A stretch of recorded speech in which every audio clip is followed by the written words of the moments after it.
Aí vocês não querem mais ver minha cara, me botaram um monte de coisa aqui. Ó. Já a Ionara que faz, né? Daí ela é desse tamanho. Assim. Eu tô vendo, tá parecendo só um topo, assim, ó, da minha cara.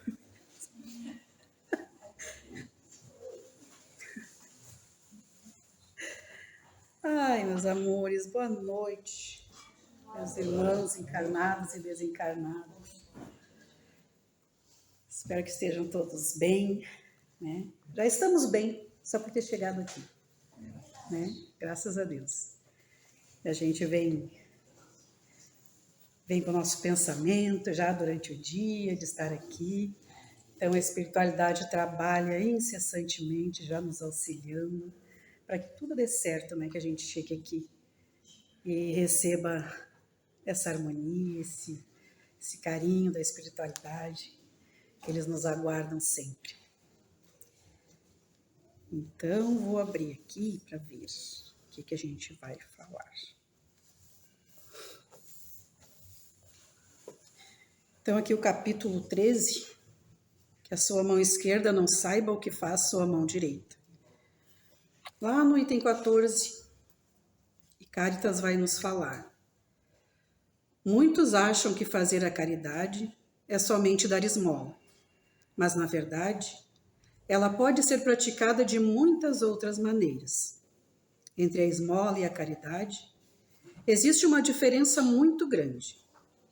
A esmola, meus amigos, às vezes pode ser útil, pois dá alívio aos pobres, mas é quase sempre humilhante, tanto para quem a dá, quanto para quem a recebe. A caridade, ao contrário, liga o benfeitor ao beneficiário e, além disso, sabe se disfarçar de várias maneiras. Pode-se praticar a caridade entre colegas, amigos e familiares, tolerando-se uns aos outros, perdoando-se mutuamente as fraquezas, cuidando para não ferir o amor próprio de ninguém. Essa mensagem é linda demais, né? Então ela tem a continuação aqui, mas a gente vai respeitando o nosso horário. Vamos nos entregar a este momento de prece, rogando a Deus e a Jesus que possa estar conosco nesta noite. E sabemos, Jesus, que está sempre, não só agora, mas todos os dias de nossas vidas. Quando erguemos o nosso pensamento a Ti, fazendo os nossos pedidos e os nossos agradecimentos. Temos a certeza de que nunca nos abandona, mas hoje, aqui, neste templo de orações, onde a luz celestial se faz mais forte e ainda mais amorosa, rogamos a Ti, Divino Amigo, que possa nos abraçar, que possa nos trazer o Teu amor, o Teu carinho, o Teu amparo. Tenhamos certeza, queridos irmãos, de que a espiritualidade de luz e de amor está aqui nos auxiliando, trazendo bálsamos curadores ao nosso físico e ao nosso espírito. E por tudo isso, te agradecemos, Senhor. Que os nossos amores, que não puderam aqui estar, mas que sempre estão em nosso pensamento e em nossos corações, que possam, assim como nós, receber todas as coisas boas que aqui viemos buscar e que nos são dispensadas por estes amores da espiritualidade. Que possamos, Senhor, receber o passe espiritual, as Tuas cirurgias, as curas, o conforto, o alento, para que possamos sair daqui muito melhores do que quando aqui chegamos. Agradecemos, Senhor, muito e sempre, por tudo que nos ofertas, todos os dias. E vamos pedir o amparo para nossa irmã Ionara, que vem nos trazer a mensagem da noite de hoje. Que esteja amparada e protegida pelo seu anjo de guarda, por seus protetores e mentores espirituais. E que nós, Jesus, possamos abrir o nosso coração e o nosso entendimento para receber a mensagem da noite de hoje. Sendo assim, damos por aberto os nossos trabalhos. Em nome de Deus, Cristo e a caridade. Que assim seja. Obrigada, meus amores. Ionara. Todos eles. Deixa eu botar minha máscara.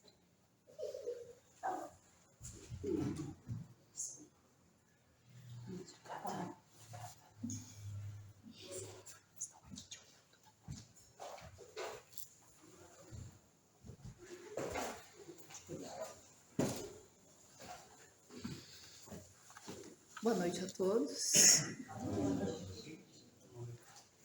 Parece que a imagem depois... está atravessada. Não melhorou? Não. A Simone já estava atravessada. Não deu? Mas também. Tá bom, eu escuto. Tá bom? Não está atravessada, tá? Só para estar sabendo. Deixa eu tentar. Sim, agora sim. Sim. Perfeito. Valeu. Obrigada pela presença e a participação dos internautas. Boa noite a todos. Tudo aí, Gilmar, querido?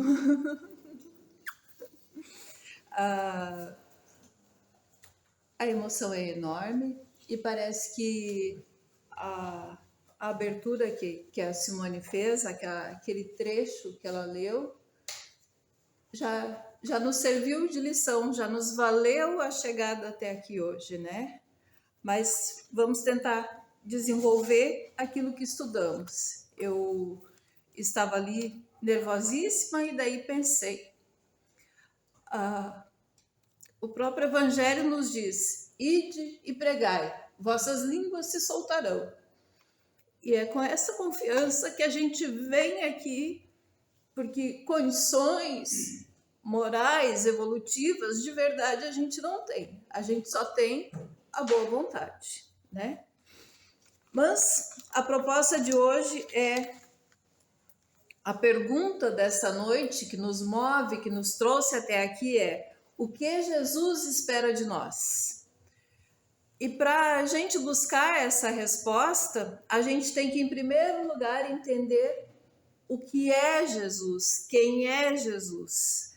E aí a gente tem que consultar aonde? O Evangelho, aonde as pessoas que conviveram com ele relataram o que conseguiram apreender daquela figura, né?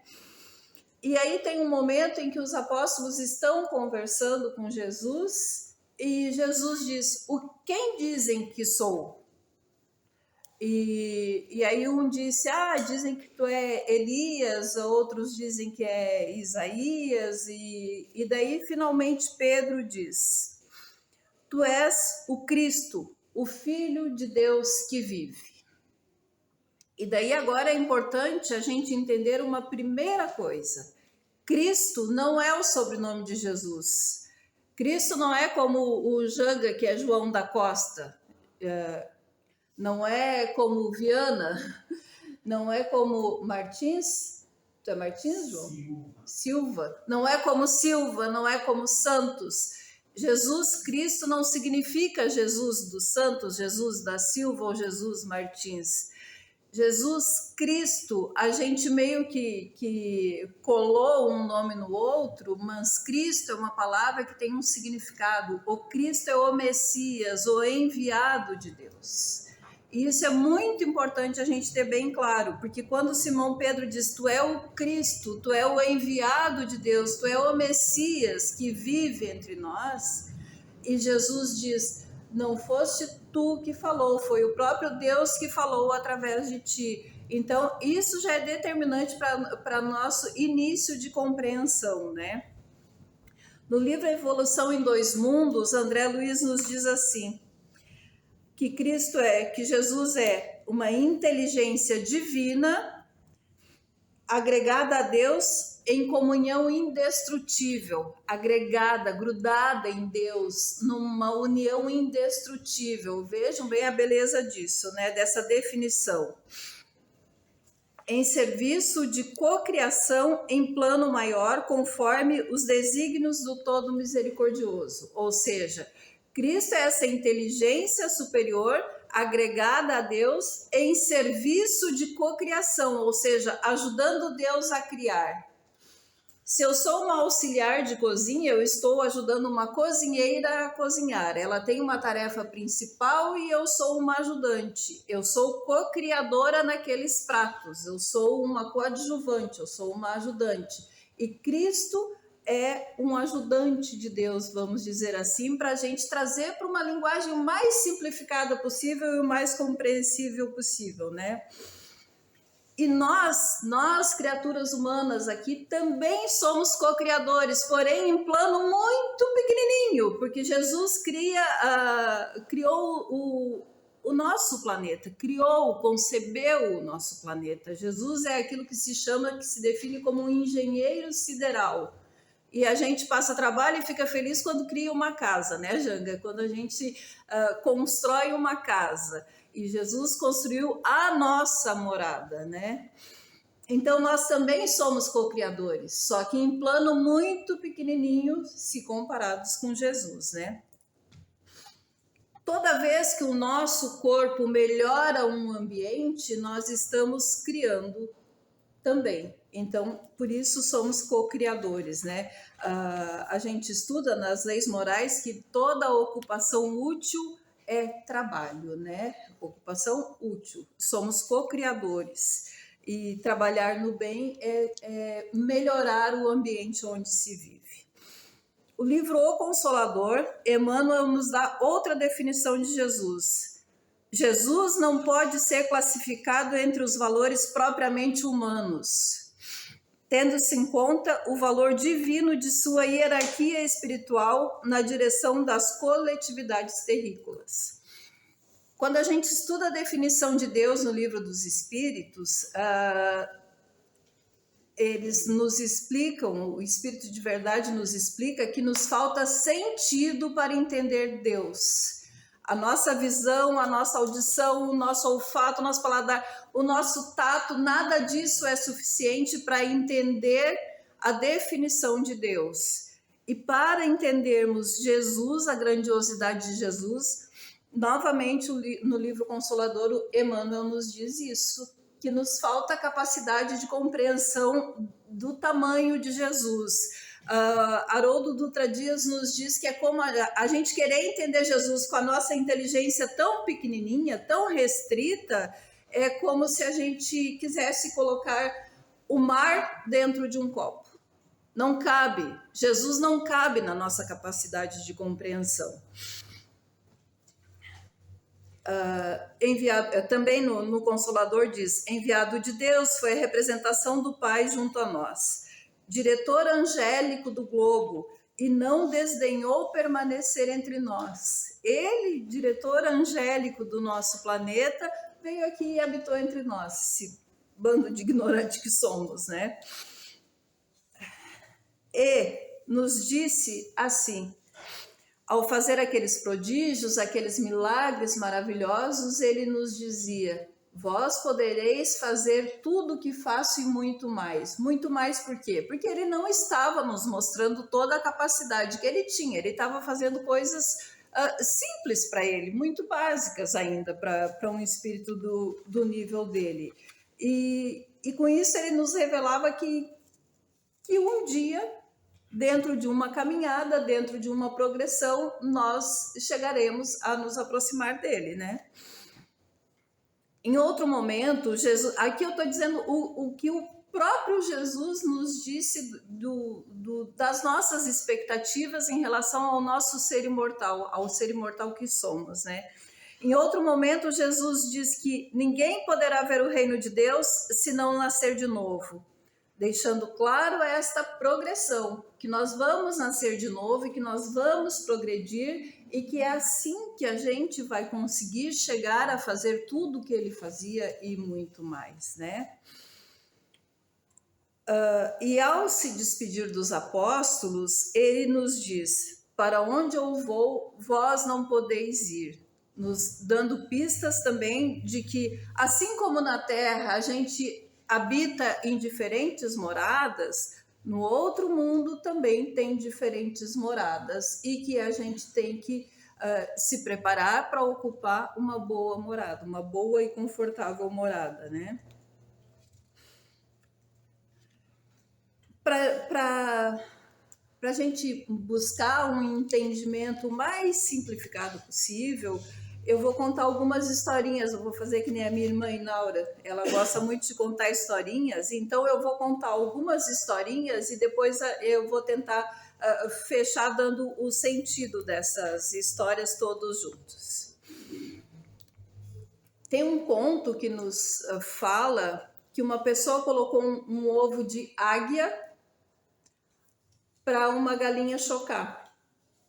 E essa águia se criou ali junto com os pintinhos e ficou sempre habitando aquele lugarzinho, conformada em ciscar, em catagrãozinho e tal, e não despertou para a sua capacidade de voar. Aí um dia uma naturalista esteve visitando aquela chácara onde tinha aquele galinheiro, que junto com as galinhas tinha uma águia, e ela disse: mas isso é uma águia, ela não devia estar vivendo essa vidinha, ela pode voar, ela pode ser muito mais do que isso. E aí ela começou a treinar essa águia para que a águia aprendesse a voar. Largava de uma alturinha, a águia caía, meio que dava umas esperneadas e tal, e aí foi treinando e confiando e acreditando que aquela águia um dia iria voar, até que foi num lugar bem alto e largou e finalmente a águia deslanchou, voou, né?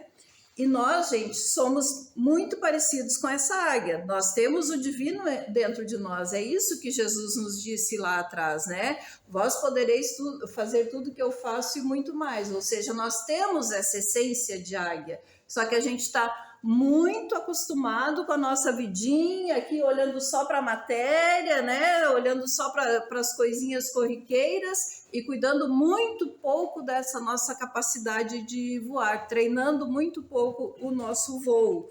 A gente fica aqui muito preso às questões do nosso orgulho ferido, né? Do nosso ciúme, da nossa vaidade, do nosso ego, vontade de ser importante, nosso egocentrismo, desejo de vingança, rancor com as pessoas, e tudo isso nos prende ao quê? Ao galinheiro, ao pequeno, ao ficar ciscando ali e não voar, né? Outra historinha. No livro Contos e Apólogos, de Humberto de Campos, ele nos conta a história de um fazendeiro que tinha se tornado cristão e tinha como propósito encontrar Jesus. E esse senhor se chamava Darson Val. Ele era muito bem sucedido, tinha muito dinheiro, e aí naquela época mesmo os muito ricos saíam a viajar, era a cavalo, né? E conta que um dia ele saiu e numa esquina, numa estrada, ele encontrou um mendigo e ele olhou, se compadeceu, e como cristão que era, atirou uma bolsa de dinheiro para aquele mendigo e seguiu a viagem dele. Mais adiante, um tempo depois, de novo, ele precisou fazer uma viagem de negócios, ele já não estava tão bem de grana, mas encontrou o mendigo no mesmo lugar. Aí tirou um anel, tirou uma joia dele e deu pro mendigo e seguiu viagem. Passou mais um tempo, precisou viajar a negócios de novo e cada vez com mais prejuízos, né? Ele encontrou o mendigo no mesmo lugar, deu uma peça de vestuário dele, vestuário fino e tal, que importante, né, para uma pessoa se abrigar, uma pessoa que mora na rua, tá? Mais uma viagem e ele de novo encontrou o mendigo e já praticamente ele não tinha muito o que dar. Aí ele deu um chapéu. Aí vamos para a quinta viagem dele, que na verdade foi uma viagem crucial, digamos assim, porque ele foi participar da Guerra das Cruzadas, que era onde os cristãos foram retomar o território onde tinha o Santo Sepulcro e que tinha sido, o Império Romano perdeu essas terras onde tinha o local onde Jesus foi sepultado e que os cristãos consideravam como um local de adoração e necessário para demonstrar a fé. E então o Império Romano convocou os cavaleiros, os homens que pudessem lutar para recuperar esse território. Ele foi para a guerra e quando estava indo encontrou de novo o mendigo no mesmo lugar. E aí ele já não tinha muito o que dar, ele deu um lanche, ele deu um pouco de comida do que ele estava levando para a viagem, ele deu para este mendigo e foi para a guerra. E lá na tal da guerra ele foi pego pelos inimigos, né? E ele perdeu tudo, ele ficou preso muito tempo e muitos anos depois ele conseguiu voltar para casa. A família dele não reconheceu ele tinha sido dado como morto, a esposa tinha um outro companheiro, ele foi expulso de casa e ele sai para a rua perambulando e ele encontra quem? Aquele mesmo mendigo. E aí ele olha para o mendigo e ele se identifica e finalmente ele consegue olhar de verdade para aquele mendigo. E aí a gente vai parar lá na lição que a Simone leu aqui, não foi por acaso, eu acho que foi por isso que eu me emocionei tanto, porque é exatamente o que eu ia falar, a diferença entre dar a esmola e dar o coração. Ele abraça esse mendigo e o mendigo diz para ele, Darson Val, sou eu, sou Jesus, que tu tanto procurava. E aí eu quero ser fiel ao que diz no próprio texto do Humberto de Campos. A frase é a seguinte: sou eu, sou Jesus, quem me procura no serviço ao próximo, mais cedo me encontra. Porque cada vez que a gente realmente abraça alguém, que olha, que faz aquilo que dizia o texto, de não dar a esmola, porque a esmola muitas vezes parece que a gente está pagando para se livrar da presença incômoda daquele mendicante. E quando a gente realmente é caridoso com uma pessoa, quando a gente realmente olha para aquela pessoa, a gente fica feliz. Porque a gente encontra Jesus naquela pessoa, porque a gente tratou aquela pessoa com dignidade, né? Gente, o tempo está voando muito. Eu vou ter que pular umas historinhas, eu vou ter que pular para essa aqui. Tinha outras.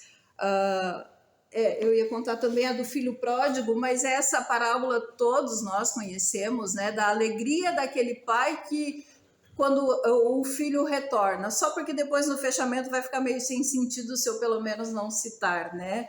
Que a alegria, na verdade são 3 parábolas de sentido idêntico, que é a da ovelha perdida, né? De um pastor que tinha 99 ovelhas e perdeu uma e foi encontrá-la e ficou feliz demais quando conseguiu resgatá-la. Tem a outra das donas de casas, né?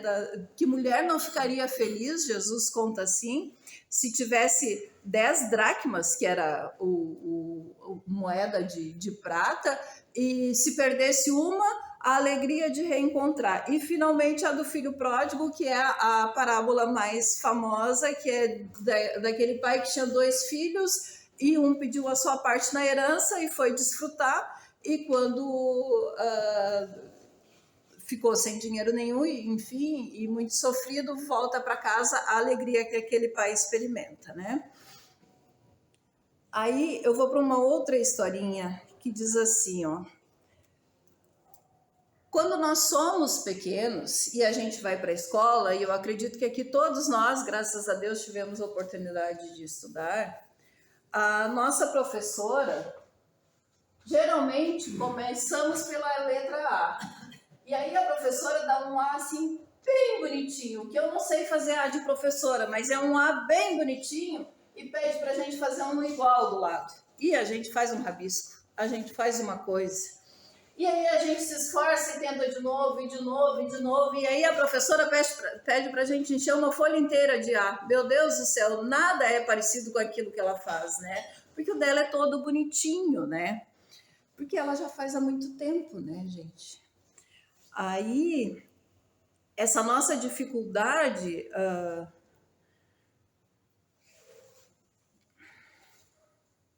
É que eu pulei um pedaço, estou com medo de depois não fazer sentido as coisas. Por que a gente tem tamanha dificuldade? Em primeiro lugar, porque é a primeira vez que a gente pega um lápis. Tanto que hoje eu tentei fazer o mais feio possível, eu não consigo fazer tão feio quanto eu fazia quando era criança. A gente já não consegue regredir, né? Aí que... por que a professora tem facilidade? A gente vai para a escola com 7 anos, a nossa professora tem pelo menos 25. Antes da gente nascer, ela já escrevia a letra A, né? Assim como Jesus, antes de existir o planeta que nós estamos, Jesus já estava criando o planeta, né? Então, ele já estava muito além. Essa é a professorinha ali fazendo a letra A, ela tem muita facilidade para fazer. E aí vocês me digam assim, ó, quando a gente faz aquele A todo torto, a professora não nos condena, porque ela sabe da nossa dificuldade. Esse é Jesus, Jesus não nos condena pelos nossos erros, ele sabe das nossas dificuldades, ele sabe a jornada que a gente tem pela frente, né?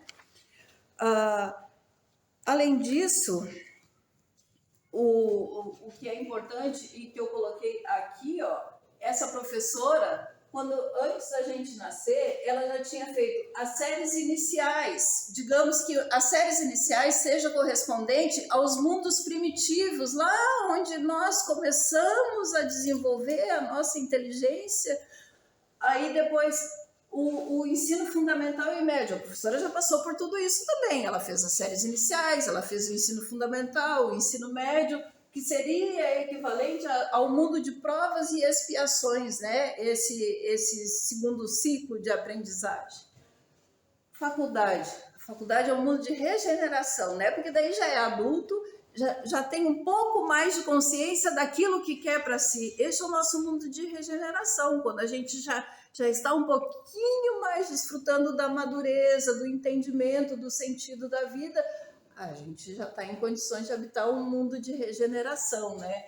Aí, especialização, aquelas pós-graduações, mestrados, aquelas coisas que a gente não sabe nem muito bem como é que as pessoas se habilitam para fazer aquilo, seriam os mundos felizes. E o doutorado seriam os mundos celestes ou divinos. Vejam a distância que Jesus percorreu. Ele veio daqui do doutorado, dos mundos celestes ou felizes, para ficar conosco, que ainda estávamos muito entre esses dois mundos, entre um primitivo e um de provas e expiações, né? Para quê? Para acelerar, para nos ensinar essas letrinhas pequenas, o alfabeto do amor. Esse era o objetivo, né, da vinda de Jesus. E aí, gente, a gente fica pensando assim, ai, mas dá vergonha de fazer essas letrinhas tão feinhas, né? Dá vergonha de tantos erros. A professora, assim como a professora observava nas crianças o esforço que cada um fazia, Jesus observa em nós é o nosso esforço em acertar, né? Então, vamos para o fechamento. Quem é que é Jesus, gente? Jesus é a professora que foi criada muitos anos antes de nós, já completou a sua jornada evolutiva, é um espírito que já está aqui nos mundos celestes ou divinos, né? Em outras moradas do Pai que ela estudou, Jesus não estudou aqui, né? E veio na Terra nos ensinar as vogais do amor, né? O alfabeto do amor. Assim como a professora, Jesus não veio julgar o mundo, veio salvar o mundo. É por isso que ele dizia sempre: eu não vim para julgar ou para condenar, eu vim para salvar o mundo, para nos tirar daquela treva de ignorância, né? E faz 2000 anos que Jesus está nos mandando encher folhinha, né? Encher folhinha de letra A, né? Então, Jesus, na história da águia, é aquela naturalista que fica dizendo: voa, voa, tu vai conseguir, continua tentando, te esforça, tu consegue, tu tem asas, tu vai conseguir voar. Tu vai conseguir conquistar a imensidão dos céus. Nós não somos aquelas galinhas dentro de um galinheiro, nós não somos só a matéria, nós somos espírito, e é isso, né, que essa historinha busca representar. Jesus, na história do filho pródigo, é quem? É o pai amoroso que prepara uma festa para receber o filho que estava perdido. Gente, se a gente pensar assim, quando a gente tem um familiar, um filho viciado em drogas ou em bebida, né? Bebida é droga, né? Não tem diferença, só que a gente usa mais drogas para as drogas ilícitas, né? O tamanho da alegria que nós, seres imperfeitos, experimentamos quando alguém consegue se livrar ou caminhar para se livrar do vício. Então, como que Jesus, que os nossos guias espirituais não vão ficar felizes cada vez que a gente se esforça para se corrigir, para se melhorar, né? É claro que fica muito fácil de compreender se a gente olhar dessa maneira, né? Jesus é aquele mendigo, né? Que está ali, de braços abertos, esperando pelo nosso coração, né? Jesus nos disse: cada vez que fizeres por um desses pequeninos, cada vez que vestires alguém que está sem roupa, cada vez que alimentar alguém que não tem o que comer, é a mim que estás fazendo. Por quê? Porque Jesus já foi, agora nós é que somos os aprendizes dele. Então, nós somos o corpo de Jesus em ação aqui. A ferramenta que Jesus tem aqui na Terra é nós, para nos melhorar e melhorar o ambiente de todos, né? Ele não está mais aqui. Enquanto ele esteve, ele atendeu todos os necessitados. Agora é a nossa vez. Ele já nos ensinou: a lição é essa, vai e faz. Vocês já sabem o caminho, né?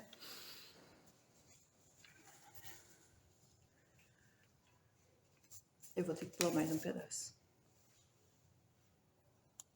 Jesus não espera nada de nós. Jesus, em cada esquina, em cada sala de aula, em cada voo desajeitado, Jesus espera por nós.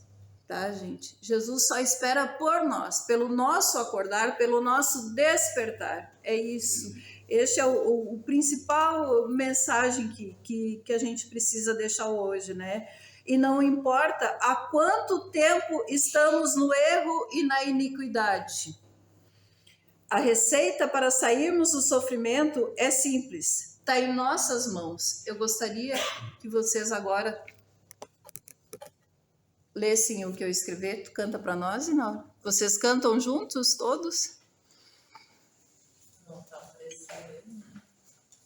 Tá.